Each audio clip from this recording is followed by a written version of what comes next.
हिवरखेड येथे 12 वर्षापासून वास्तव्यास असलेले आदिवासी कुटुंब ना राशन कार्ड ना मतदार यादीत नाव, ओळख म्हणून फक्त हिवरखेड या गावचे आधार कार्ड तसेच एक विधवा महिला आपल्या 3 मुलासह राहते। या बाईकडे 3 वर्षापासून कार्ड आहे पण माल मिळत नाही। अशा कुटुंबांना कुणी धान्य मिळण्यासाठी मदत किंवा मार्गदर्शन सुद्धा करीत नव्हते। स्वस्त धान्य दुकानातून धान्य मिळावे याकरिता आदिवासी निराश्रित यांना राशन कार्ड नसल्यामुळे समितीकडून तहसीलदार यांना विनंती करून तेल्हारा तहसीलचे नायब तहसीलदार विजय सुरळकर यांनी फोनवर सेवा सहकारी सोसायटी संचालक स्वस्त धान्य दुकानदार यांना ताबडतोब फोनवरून चर्चा करून या 2 कुटुंबासहित 8 रुपये व 12 रुपये दराने धान्य देण्याचे सांगून यांना दुकान नंबर 37 व 38 प्रदीप पाटील व रवी वानखडे यांनी प्रत्येकी 5 किलो याप्रमाणे धान्य दिले। कोरोना महामारीच्या भयाने सर्व महाराष्ट्रासह भारतात शासनाने लॉकडाऊनचे आदेश दिले आहे।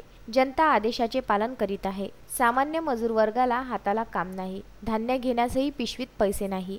त्यांना मदतीचा हात म्हणून संत गाडगेबाबा सेवा समितीकडून राशन घेऊन देण्यात आलं। यावेळी आदिवासी कुटुंबाने तहसीलदार यांना व दुकान चालकांना धन्यवाद देऊन संत गाडगेबाबा सेवा समितीचा आभार मानलं। गुरुदेव इसमोरे, विदर्भ न्यूज, तेल्हारा।